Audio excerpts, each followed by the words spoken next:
Aloha and welcome back to this week's episode of the Embodied Healing Self. Your host, Jen Mons, and really excited to share a beautiful guest speaker with you this week, who is Karin Haysbert. Karin is a divine love and life coach, an inspirational speaker, and the author of 2 books, which I will share in the show notes. The 2 books are Queen Arise, 40 Days to Liberating the Queen Within You, and love this one for the humor, What a Hoe Can Teach a Wife, real talk about creating your hot, holy, and happy marriage. Karin's worked to empower women for over 2 decades, helping them to find clarity, confidence, and courage to live their dreams and to create that hot, holy, happy marriage that we all desire and deserve. As you can hear my puppy in the background, she agrees with that. She is a voracious reader and lifelong learner. She's a PK, first time I heard this one, which is a preacher's kid, and a minister herself who was a worship leader for over 15 years.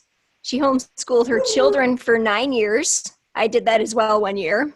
Oh, cool. She loves to travel and find cultures and people fascinating. So I really just want to thank you, Karin, for being here and just share with the audience what inspired me to request you to be a guest speaker on the show. I was at an Ignite Your Soul Summit, as you know, in April, and was really moved by your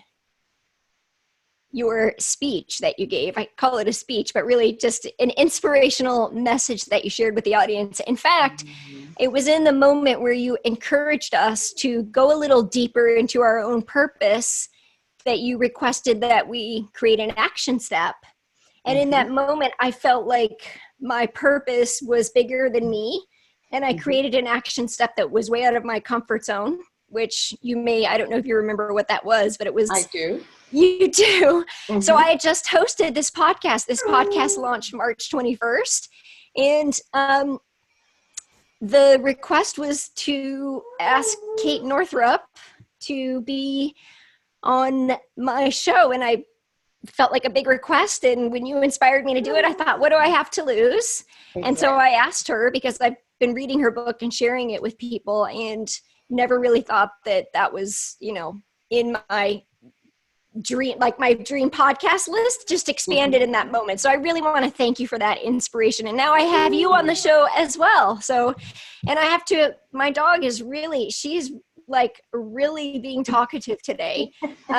So for those of you that are listening, I'm being rescued here shortly, but she must really have some type of affection for you.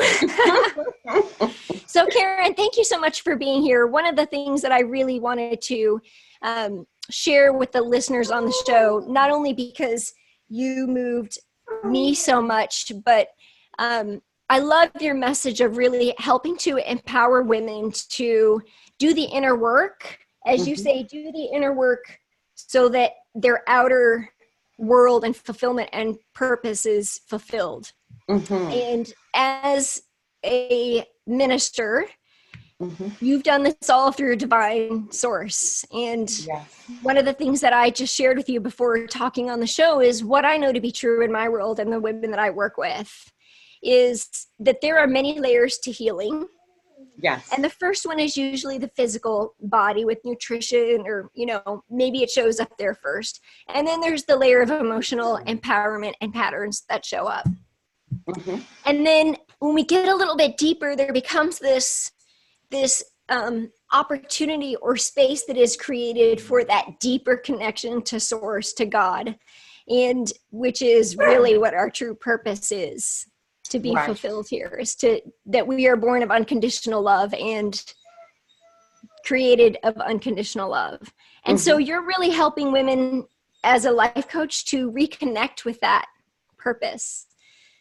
So I'm super excited to share, because I really believe that this is the deeper message that people are wanting to receive and wanting to heal in their life. So thank you for being here.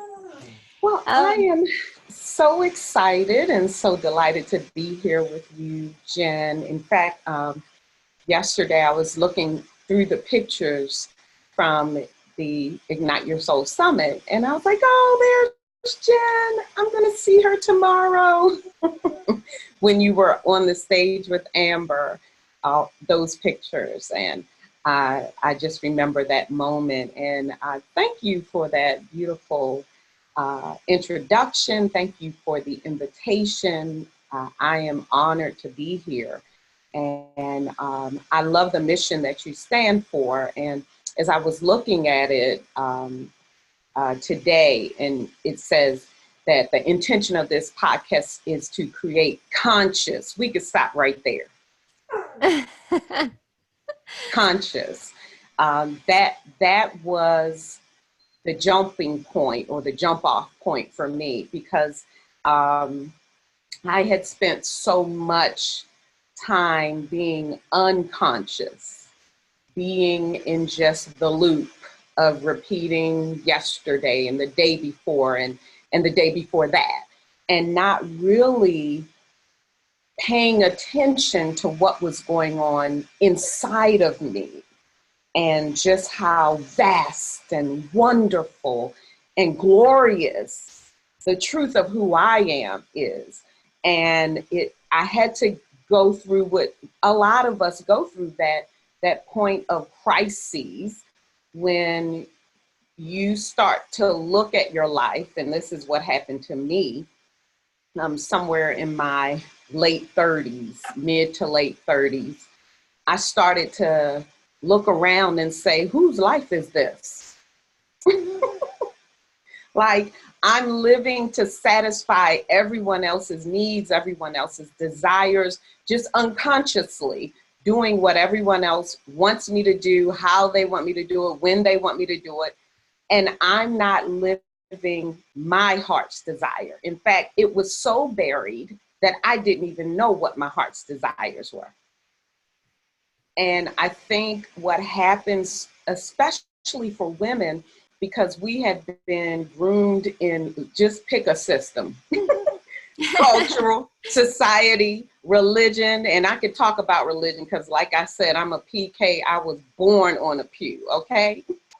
I can talk about the church. I can talk about it because I am it, right? Whatever system, we've been a lot of times been socialized, if that's the right word, or groomed to be acceptable and pleasing and to do what everyone else wants us to do. And somewhere in our lives, we start to say, wait a minute.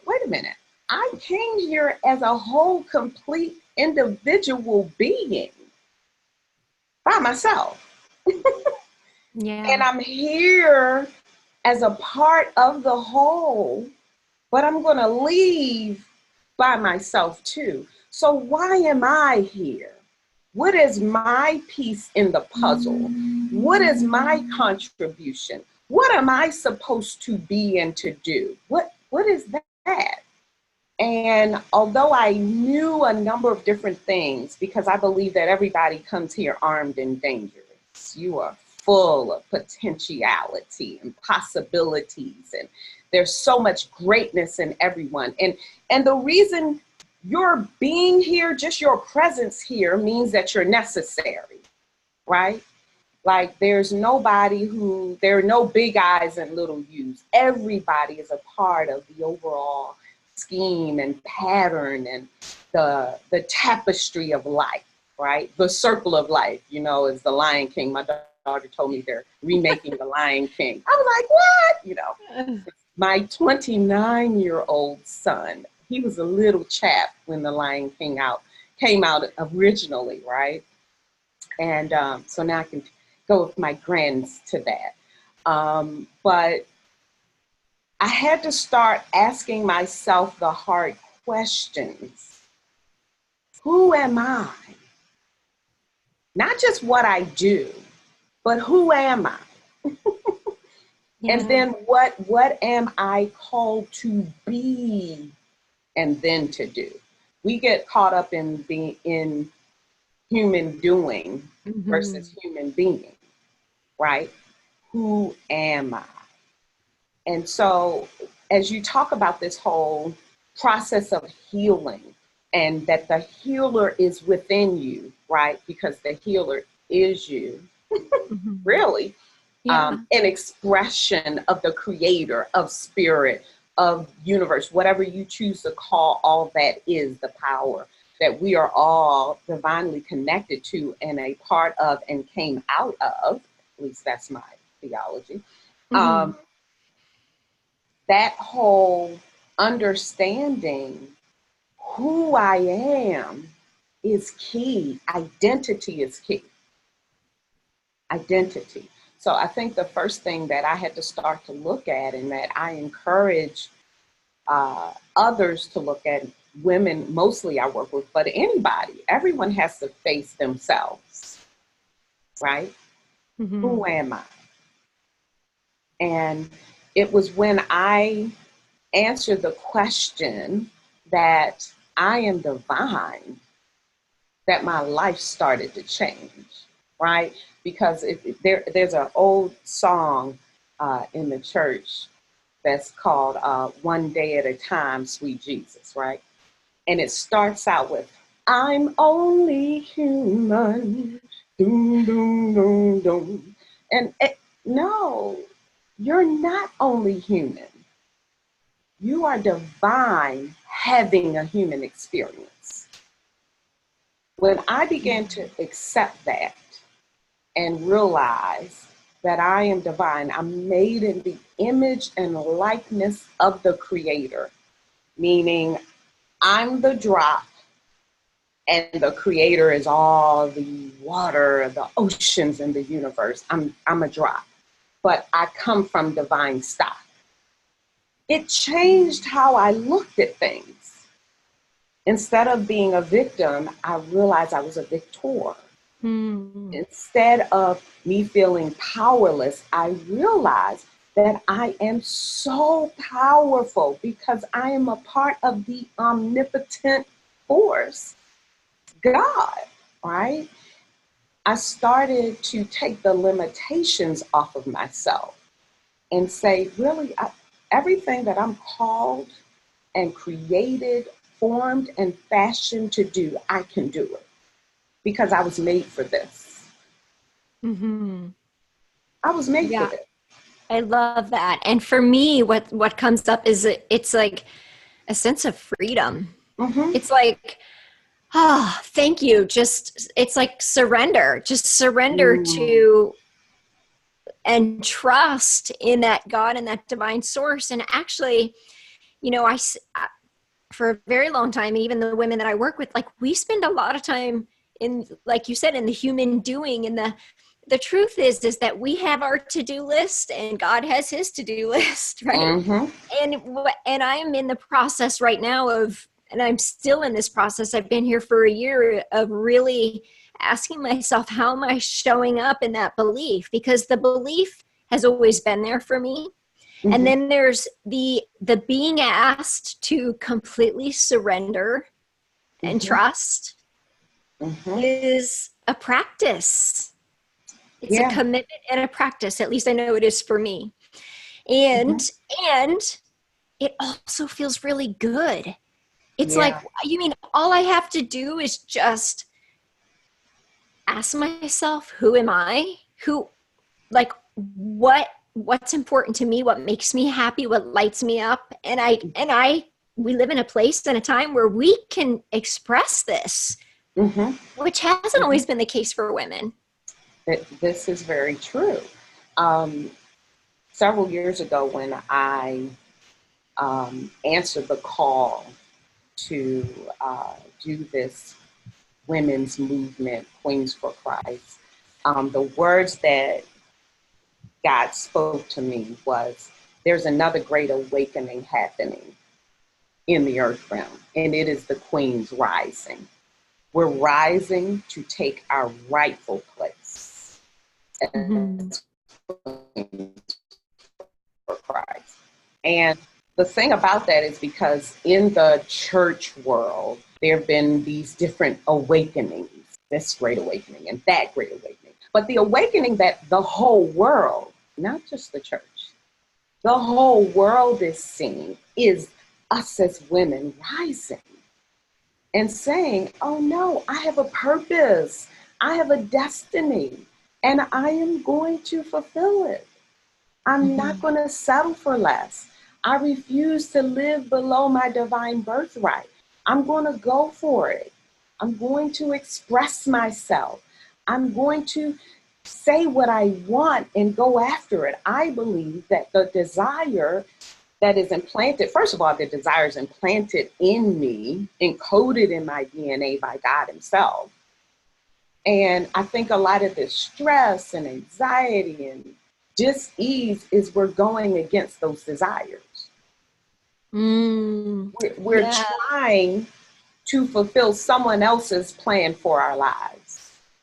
We're trying to please these people, which I think I said it Ignite Your Soul.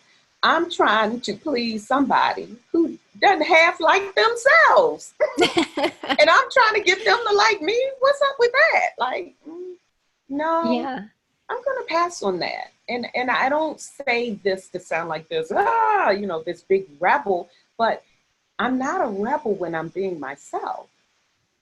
It's almost like a reclamation. It's like reclaiming your soul, reclaiming your truth. Yes, because I believe we come here with this assignment, and then we sort of, oh my gosh, I'm trying to think what that movie was. That it was a kid's movie, and I just loved it. It was Lego, the Lego movie.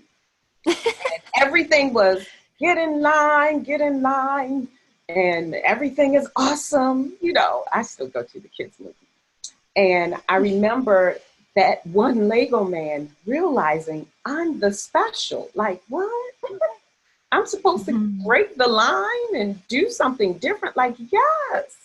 But that's all of us. And I think going back to this whole doing versus being, there is such affirmation for us in society moving in a masculine way, in the masculine energy of doing, driving, as opposed to receiving, allowing that feminine, that divinely feminine part of us. And even so, I've been really thinking about that more with myself, because I remember at the conference, I was like, okay, Kate, you just pulled me all together talking about do less, because I was about to go into beast mode. Like, I got to get these things done. Oh my gosh, And it was just a gentle invitation to say, no, be still and know that I'm God.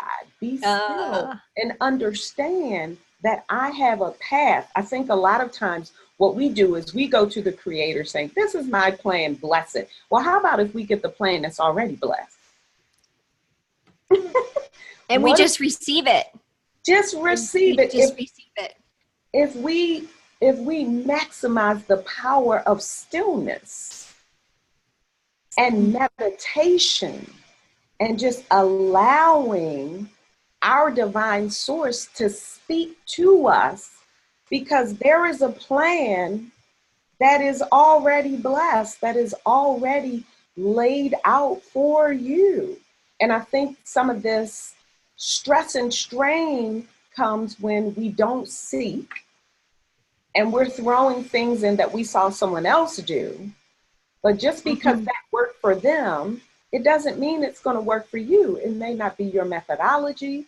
Like, there's so many healing modalities, right? In you're talking about the healing that from prayer and meditation and energy medicine and EFT and all of these different modalities, diet. I mean, there's so many different ways.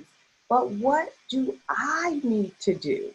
Right? And I think that only comes from us having a knowing and an assurance of who we are, that we are one with God, that we are one with the source, and that we can trust ourselves to hear for ourselves, right?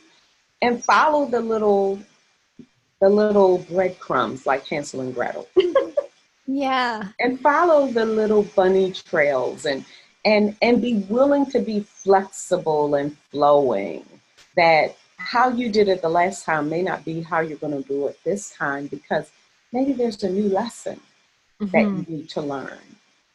Something else that needs to be drawn out of you so that you can see another facet. Like we're like diamonds with all of these different facets. Maybe there's another facet that you need to see of what it is, or who it is that you are, and what it is that you're called to do. And just being open to allowing it to come in so that you can receive the divine instruction. Oh, thank you. They're just You're like, it welcome. feels so good just to be in the space of hearing your message as you're speaking it. It's clearly one of your gifts.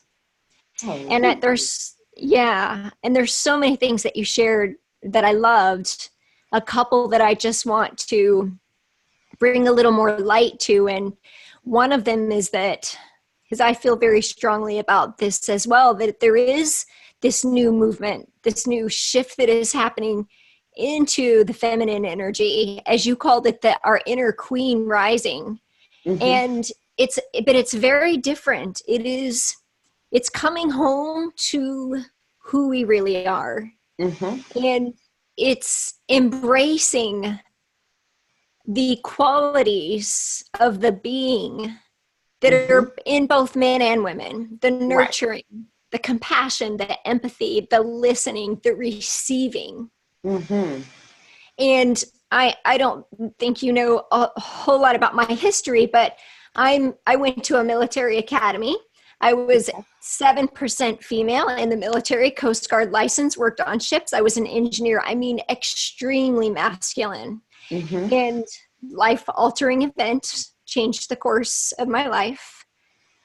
And so I speak this from a place of like, this is really tugging at the root of my essence, like my core. It's like, as women, we are being called to really listen and receive what's already within us. Like we already have and are everything that we need to be. And it's not in the hustle and the doing and part of that has to happen. We're grateful for that energy, because otherwise, it creates the structure for us to implement change, like writing the book, right? That helps to get the message out. Doing the podcast helps to share the message.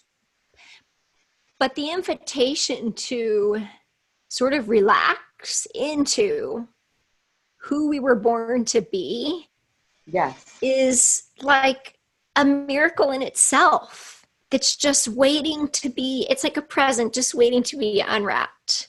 And so I love that you had this piece of like, this queen feminine energy is rising.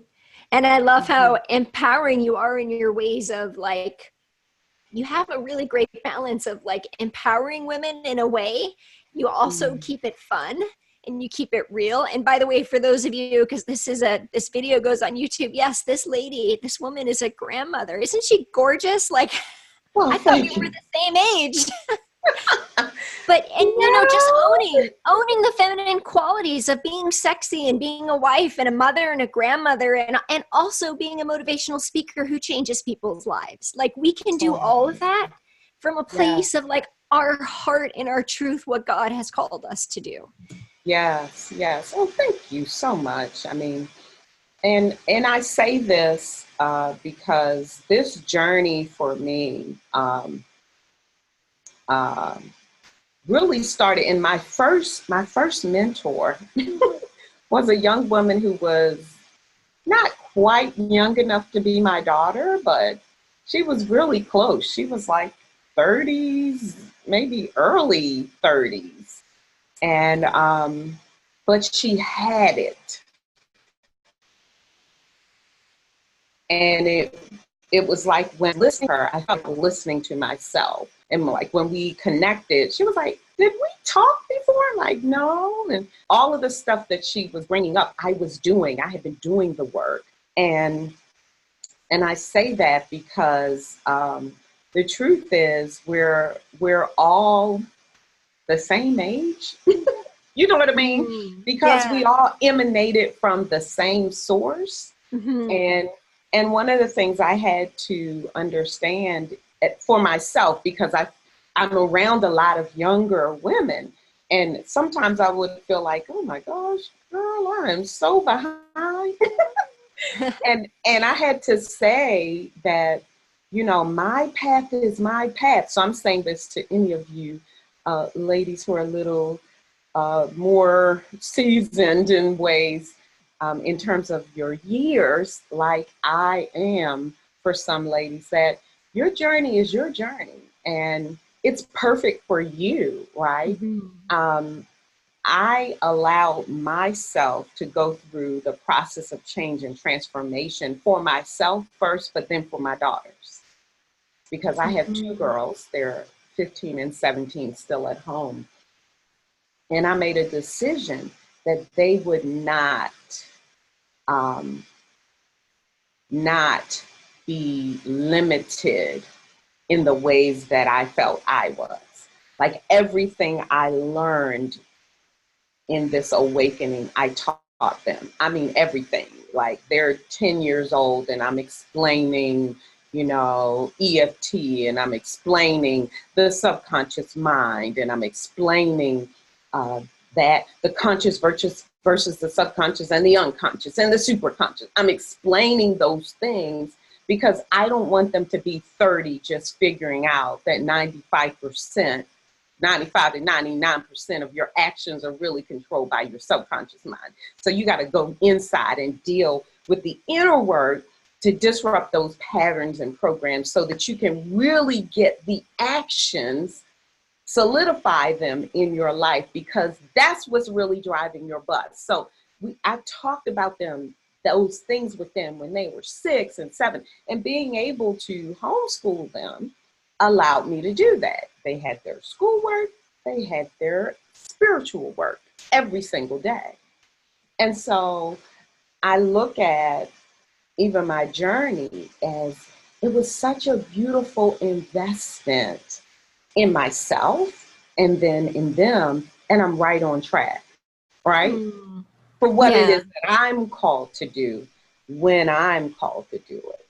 And I had to stop that comparison, which I'm gonna throw that out there for the queens and the kings who are listening. Stop comparing yourself to anybody else. Yeah. You look at your fingerprint, nobody has it. Nobody has your life either. Stop comparing yourself, your quote unquote progress or lack of progress. Stop it. You are in the perfect place at the perfect time to do exactly what it is that you're called to do. When you open yourself up and acknowledge that, you can then allow yourself to receive the instructions to move forward in the way that's best for you. Okay, let's just stop and take a breath for a moment, because that was super, super powerful. I'm gonna write that one out in the show notes. Okay. It's the idea of trusting that we are exactly where we are when we need to be there, and that we just have to stop and receive it. It's so wonderful. Yeah. And that will eliminate the guilt and the suffering. shame. The suffering. I shoulda, woulda, coulda, and if only I had, you know. And it's not, even when you do this work and teach this work, like I am always the first recipient of anything that I say. Like you think I'm talking to you, I'm talking to myself. Yeah. Right? I'm not here because I'm just perfect and arrived. No, I'm going through just like you are. Like I'm in a season of transition right now, like as we speak, that I'm just like, you know what? That's really not good enough for me anymore. Like, no, up level, next dimension. Like we're We both. I love that. So I'd really like to ask a question around that. And I want to just take a moment to just say that what I love about this conversation that we're having and the way that you show up when you speak and the work that you do is that as you continue to do this and say to yourself, that's not serving me, it's time to up level, it gives us listeners permission to do the same. And that is where the real, that is when I was saying like the feminine energy of coming home to who we are, that is what it embodies to me, is the knowing of when something is serving you and when it's in alignment with God and with source. And so I really thank you for that. And I'm curious if you just took me through this process of sharing that you're in a transition. And energetically, there's a lot of transition happening universally right now in the past 3 months. And I know the clients I'm working with are feeling it, and it's shifting quickly.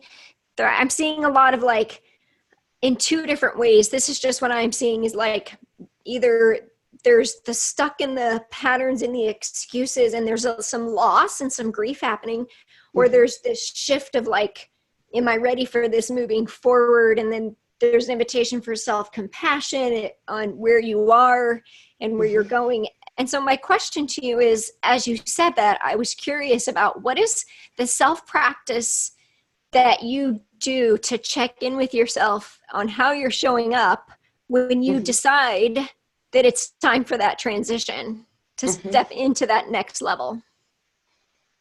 Well, I think that one of the things is, and I share this with my clients as well, is and it's 4 steps.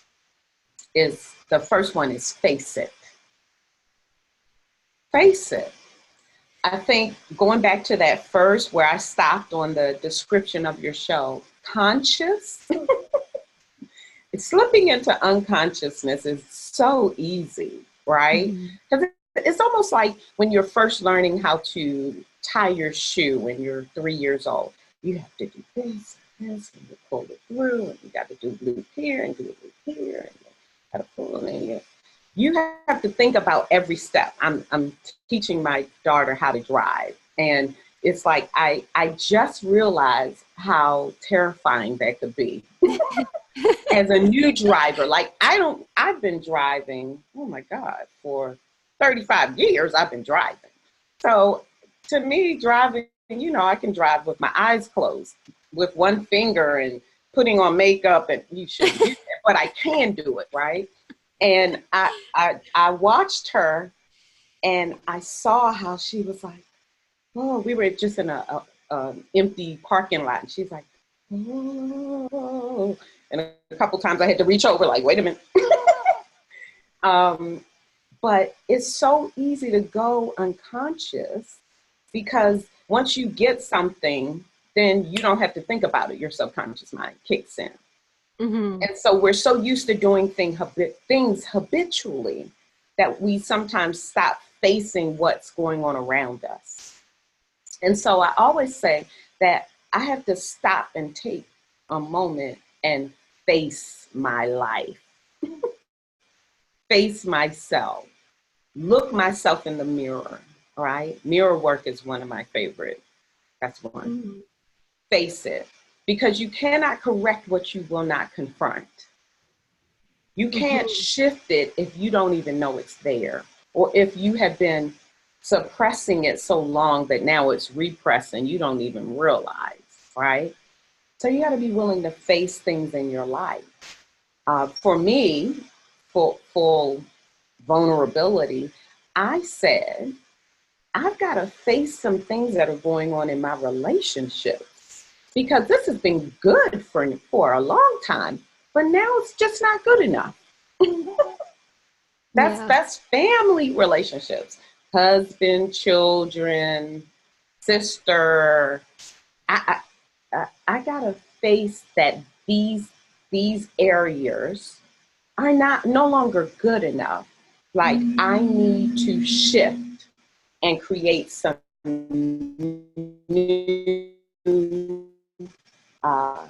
levels of excellence for me and boundaries, because when you grow up with your mom at home homeschooling you, and she just becomes the everything. And I'm like, wait a minute. wait a minute. We need to have some boundaries. Like I know you don't think this, but I have a life. I do. And you are not the sun in this solar system. I just want to let you know. So I got a 13-year-old, so I know. Hello. So really face it and be really gut level honest with yourself about what it is and then what you really desire it to be. Because there's a knowing on the inside of you of what you really desire it to be. Face it. And then the second part is feel it. Sometimes things are out of alignment and we will not acknowledge it and we won't feel it. We stuff it. We act like it's not there. And everybody else sees the elephant in the room. I don't know why you acting like that's not what it is. Yeah. You know what I mean? Yeah. It's that old saying that feelings buried do not die. They don't. They just pop up somewhere else. That's why you acting crazy at work. Mm-hmm. Or towards your kids or towards your husband. It shows up or eating, a whole bag of cookies. Like it shows up in so many different ways, right? Come on here. Shopping when you don't need talk about retail therapy. No, you need to deal with that anger that you have towards your mother. Mm-hmm. The abandonment you felt towards your father. The lack of appreciation or respect from your spouse. You need to deal with that. The disrespect from your children, right? You need to deal with those things and stop acting like it's not there and feel it. Allow yourself to feel it so that you then can release it.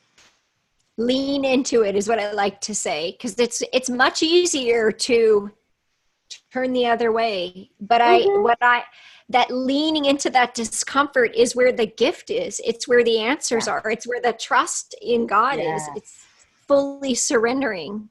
Yes. Because until you feel it, and as you said, lean into it and surrender and trust God, you can't, third step, release it. You can't release it until you do that. So you got to face it, you got to feel it, you got to release it. And then when you release it, you can replace it. You can then, I love that 4-step process. You can then say, previously, I really did not like my mother-in-law, whatever it is. Yeah. But I just release her to you, God. I pray for her best. I pray that whatever is going on in her, that you continue to comfort her and strengthen her and help her to know how much she is loved and adored, and help me to be an example and representation of your love to her, to honor her, to support her, to be there for her in ways that she never thought I could. Yeah. And as I'm hearing you share that 4-step process, what was really present for me is that the hardest part that I've witnessed for most women, and I've seen this many times, is actually knowing what they desire. Maybe they haven't even, there are many times where this question comes up and they actually don't know. They don't, and maybe it's because they've been too busy in the doing, or maybe they don't know that they're worthy of even desiring something. So, and I don't know if you find that to be true as well, but as you went through that process and that was part of step 1, like that's where it starts. Absolutely.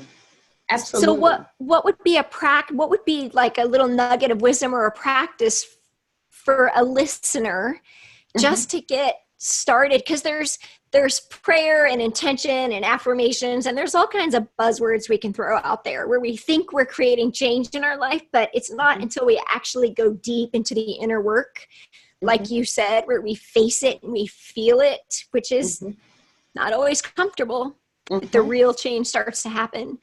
Right. But if someone is listening and they don't even know how to get started on the first step, because what I hear a lot is, that's actually why we keep ourselves busy. Because if we're busy, we don't have time to face Right. what's really happening. And so we Right. don't even know what we want until there's a health crisis, a divorce, there's, you know, some type of separation happens. And my question is, because this is what I see happen, is how can we be proactive? And is there an exercise or a practice that you have? Because at some point in time, you shifted. You shared the story of you started to ask yourself, who am I? Which is really the question of like, what the deeper layer, what do I desire? What's important to me? And I believe that there are women listening to the show right now who don't even know the answer to that question. So what's the little gateway that could open up for a listener who's sitting here thinking, I don't even know.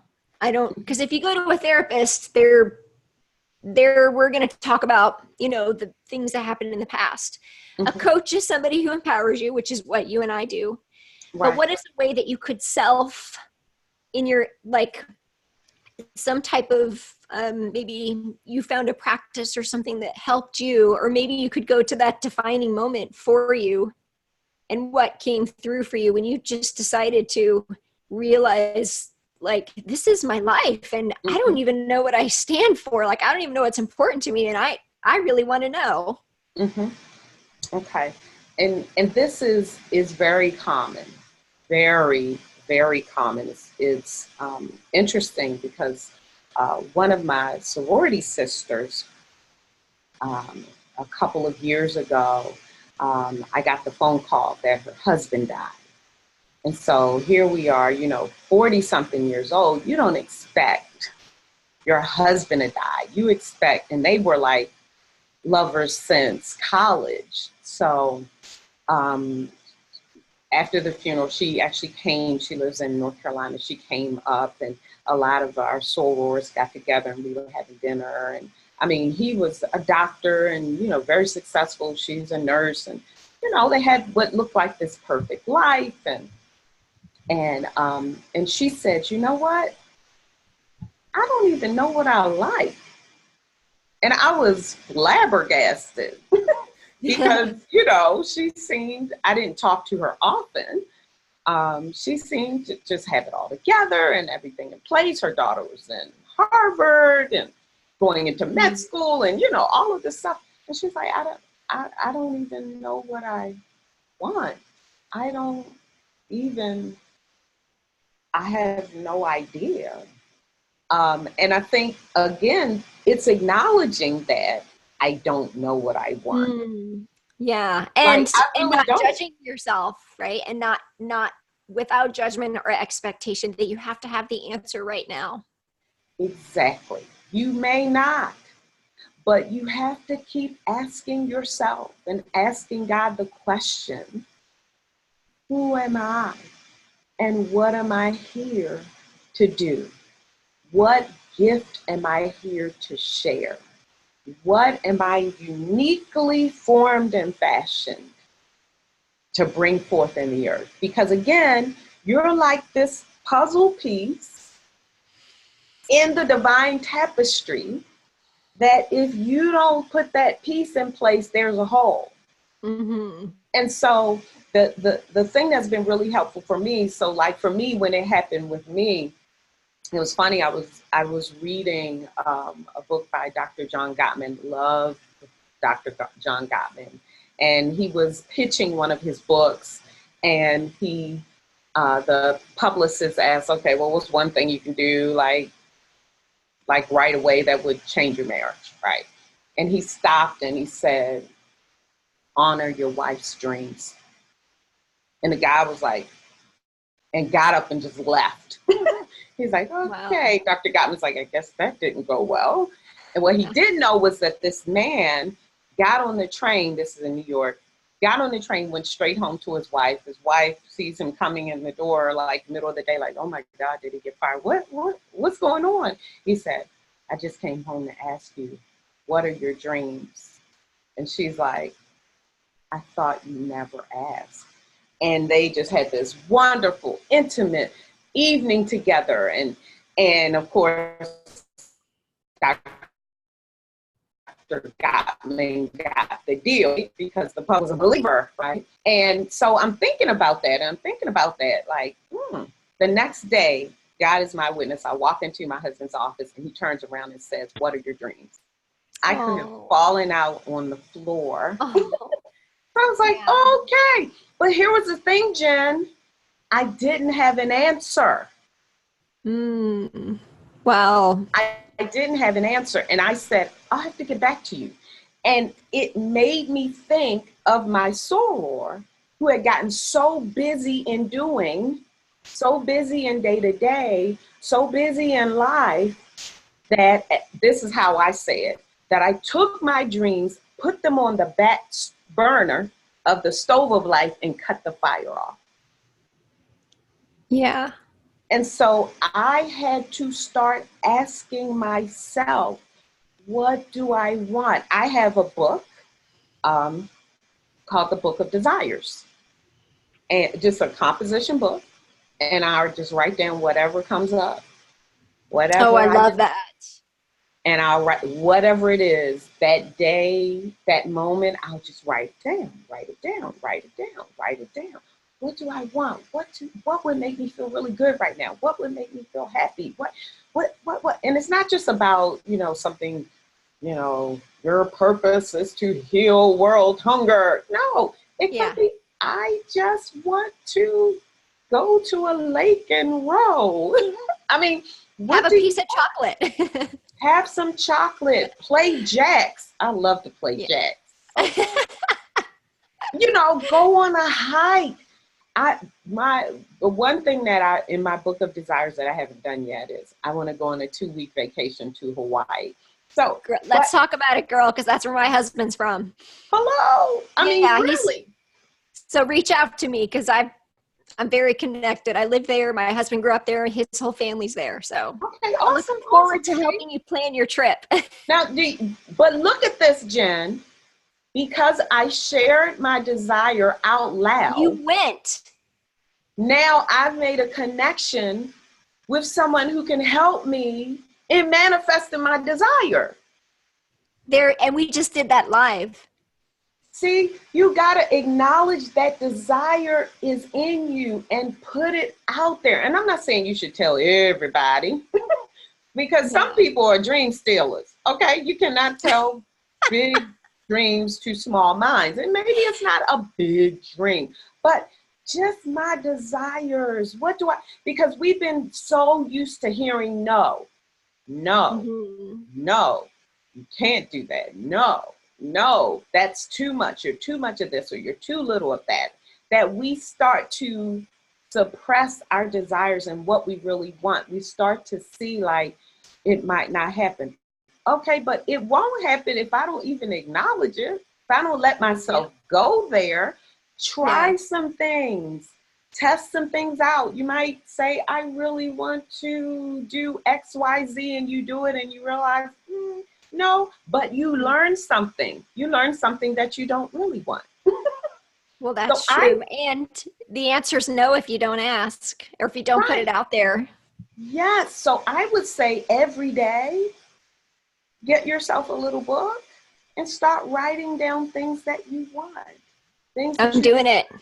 Things that you would love to do. Like I'm so overdue for a day-long spa day. Like I had a massage the other day, but I was like, no, I need like 8 hours somewhere. Like a whole day. Yeah. So. I love that. And, it's just, thank you for giving permission to the listeners to do that. That's not something that I do. I do a gratitude journal.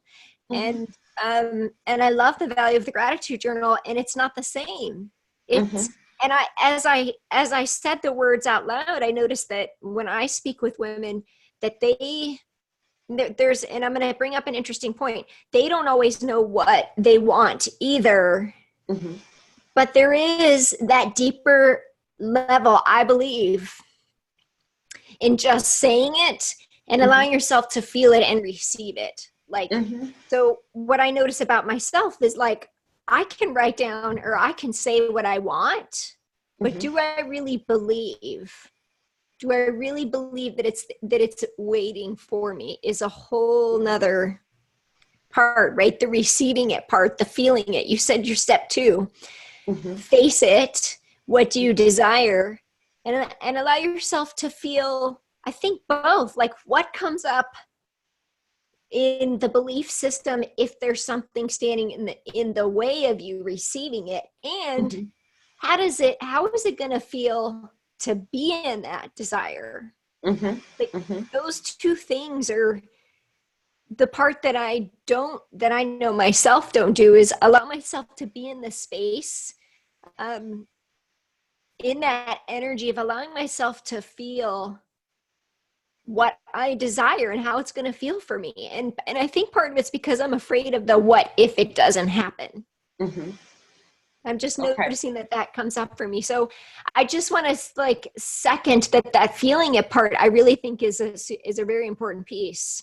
And I think that if a listener is asking the question, how do I know if I desire something, or what matters to me or what doesn't, it's an invitation again to be present, because the body can speak to you, or sometimes we can receive divine downloads, we can hear thoughts, we can hear, it comes back to being present and in the moment, feeling our body, listening to what, like your husband said, that was confirmation for you. What are your dreams? Like, because God speaks to us through everyone. Everyone and everything. Exactly. Absolutely. Now, I just got something as we were talking, because that process, that face it, feel it, release it, replace it, I've usually used that in terms of like when you're trying to clear something. You're trying to let go of something in your life. But when I look at this model, and I'm going to integrate this some sort of way, in terms of receiving what it is you desire, it still is that face it and feel it. And then there is a releasing, a surrendering, a trusting. And then the 4th step I would then say is then receive it. Yes.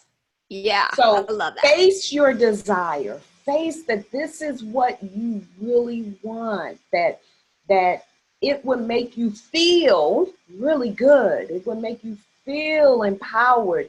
You would feel energetic, and it would give you a zest and joy and peace, and feel that, and then release it to God. Spirit, release it to God, and then open your heart to receive it in the way that God wants to bring it to you. Now that's the part, that part. The way that God wants to bring it. Because a lot of times it's like we ordered the pizza, right?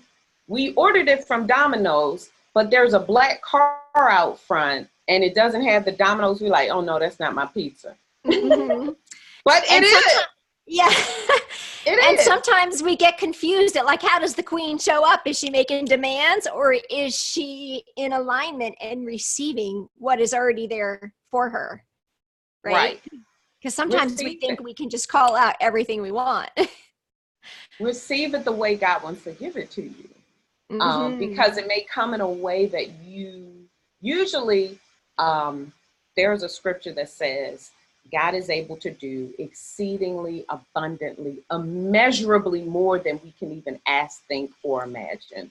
And then a lot of times people stop there, but then the second part of that is according to the power that is in us. So the power is already in you. That spirit is working in you and through you to bring the desire to you, right? But you've got to open up to receive it and allow it to come how God wants to bring it to you.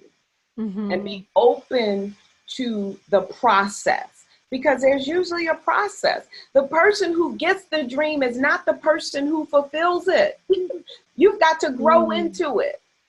You've got to become the multiple six-figure earner in your thoughts, in your feelings, in your beliefs. You've got to become the multimillionaire or whatever it is. You've got to become this healthy, vivacious person inside before you see it on the outside. You don't lose. That's why, you know, all of those shows where they would do like Ugly Duckling and, you know, these huge transformation shows, and they changed, lost all this weight, did all this plastic surgery, but inside they still felt like that person that they were. And then they go back and they gain all the weight, or they do all this reckless behavior because they really feel out of alignment. Lottery winners. Most of those people in 3 years are back doing whatever they were doing. They've lost all the money because they had the belief to receive it, but they did not have the belief that they were worthy of keeping it. So they spend it, lose it, whatever. So the inner work is what is going to allow us to receive the outer results and keep them. Yeah, because sustain I want them. Exactly. I want growth, Because it's not a swelling. knowing. Yes. Yes. What did you said something? I cut you off. I'm sorry. What did you say? No. I said I want growth, not swelling, because swelling goes back down. Yes, I love that. And you're really speaking my heart. It's like, that's what the embodied healing self is. It's that sacred container that's what our physical body is. It is the sacred container for our soul, our connection to grace. And for that work and that purpose to be sustainable in this lifetime, to receive it, to fully honor the vessel that's receiving, like receiving that light, that conscious energy, and to be able to share it, we acknowledge and nourish and love all the parts of that container, even the parts that are uncomfortable. All of those parts. And we ask ourselves, as we started the show with, who am I? What am I here to do? And I believe that it's a journey where I like to say expansion or contraction or being and becoming. We kind of go back and forth, like you're in a place of transition. So we come back to the beingness of where we are before we get into the becoming. Where we're checking in with our vessel, our sacred human body that holds the spirit, because we can't be one without the other. Like if we're just spirit, we don't actually get to experience joy or suffering, or we're just like, and then if we're just human, then we don't experience life to the fullest either. We're not living our truth. So it's the balance of both. That's right. And that is the truth.com. Thetruth.com. Exactly. Because sometimes I talk about church folk. You are so heavenly minded that you're not any earthly good, right? And there must be a balance. I am spirit looking through these windows called eyes, and I have a soul. I have a mind, will, emotion, intellect, imagination. These are the things that allow me to experience the contrast this three-dimensional world has. It allows me to go through life and understand that, we really are all connected. Like we really do all come from divine stock. We really do have the power. And in spite of the quote unquote limitations of this realm, we still have the power. We still have the ability to overcome, to transcend, to do it all through love and appreciation and gratitude and respect and grace. Oh, dear family just ran by. Aww. I have all kinds of deer running by all the time. But you know what I mean? And so I have to always remind myself to count it all joy. There's a passage that says, count it all joy when you fall into diverse trials and tests, knowing that the trying of your faith produces patience, but when patience has its perfect work, you will be entire and complete, or it says perfect, entire and complete, lacking no good thing. You want to lack no good thing? Consider your life a joyride. No matter what happens, I'm just going to trust. I'm just going to release. I'm just going to flow, go with the flow. I'm just going to allow myself to stay in joy. I'm not going to allow myself to be fearful, because really it is fear. Even anger, I believe, is a manifestation of fear. I refuse to live in fear. Is fear or love? Yep. Fear is the lowest vibration. I get to choose fear or love. Well, I'm going to choose love, and I'm going to love through this, and I'm going to override and continue to be in a state of peace and grace and ease and flow, because life is too short. We don't have that much time here. I'm going to enjoy myself while I'm here. I love that. I feel like the last message piece that you just said was like right for me, because it was the space that I was in this morning about just really, curious about how I'm showing up and my feelings around patience and waiting and trusting for this thing that is waiting for me to, embrace, embody, and put out into the world, and also being in a space of just honoring where I am with my family at the same time. And so the patience and joy piece specifically was what was really coming through for me is true. So thank you for that. Yeah. Well, first, let me just say this. One last thing. 1 Corinthians 13, that love chapter. The first manifestation is what? Love is patient. Yep. So love is kind. I just put my name in there everywhere it says love, because I am love. If God is love, then I am love, right? So I say, I am patient. I am kind. I replace my name for love and remind myself of who I am. I love that. So I have 2 action items for myself today. So thank you for those. The desire book. And I'm going to go put my name in that 1 Corinthians 13, because almost everybody knows that one. It's read at most weddings, I think. So just remembering that we are love and just receiving that. And before we go, Karin, I just want to invite you to share what is new for you, any upcoming events or programs or and all of the ways that people can find you for the listeners. I'm going to share in the show notes. So all of your social media platforms, but what's new and exciting for you as far as events or programs? Okay. Well, I am going to be launching one-on-one coaching with wives. I've had a wife membership program, and I had been doing more purpose-driven coaching. But with my new book, What a Hope Can Teach a Wife, we'll talk about creating your hot, holy, happy marriage. I've learned something in these 23 years of marriage. And so I'm really going to be working with women, in addition to my confidence coaching and living out your purpose and your destiny. I'm going to be doing one-on-one coaching with wives and creating that hot, holy, happy marriage as well. So stay tuned. That's going to be launched in the month of July. So I'm really, really excited about that. Awesome. Yeah. And I'd love to share that in my show notes. Did you include that on the form? More where they can find out more information? You know what? I don't. Okay, I don't think I did, but everything will be on my website, which is being revamped now at my name, www.Karin.Haysbert.com.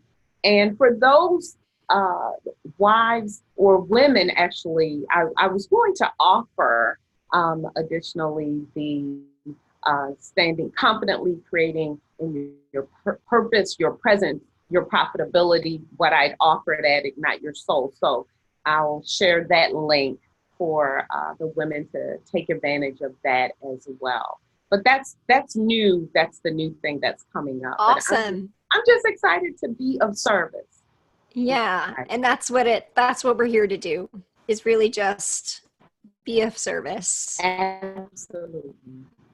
Oh, thank you so much, Yes. Karin. And I hear that new opportunity also is a way to tap into that desire piece. So that's kind of, it, right? Yeah. Absolutely. Let's get to like what we really want to experience, because we're worthy of it and because we can ask for it. We can go there, and it will improve how we show up in our relationships. Yes, it will. It most certainly will. And I tell you, the older you get as a woman, it gets gooder and gooder. Oh, I love that. And I love that you're owning that space. Yeah. You become more, I don't know, fierce just came up. You become more fierce and sure and confident, and no, I want it right now like this, more than in your 40s and 30s, at least for me and for a lot of the women that I speak with. So, yeah. Get ready. I love it, Karin. And I just want to really just thank you so much for this time in this space to share your beautiful message. I love the way that you integrate scripture and that you empower women, and you just bring in that grace and spirituality and healing and empowerment all in one. And it's just really, I'm very humbled to be in this space with you. You're just a beautiful person. So thank you so much for being on the show. Thank you. Thank you. I so appreciate you and you stepping out and doing what it is that you're called to do. And I just feel like to share with you that this is your time. This is your season. And I want you to not be afraid to take even bigger steps by faith, because there's such a platform out there for you, and so many women, especially, I don't know if you work with both, but women especially, that are hungry for what it is that you have to offer. And so I'm want to lovingly encourage you to open up and to take even bigger steps of faith as you begin to write in that book of desires. You will be able to go back and check them off like, oh, yeah, wow. You will start to see that releasing it into the atmosphere opens the channel for it to flow into your life. So, yeah. Well, thank you for that. I am receiving it, and you empowering me to make that choice at the Ignite Your Soul Summit is what brought us to this moment. So thank you for that encouragement and that inspiration. I'm receiving it. You are so welcome. Thank you. Soul sister, love you so much. Thank you for being on the show. And for those of you listening, be sure to check out the show notes on where to find Karin Haysbert and her books and her programs. Have a wonderful week. Aloha.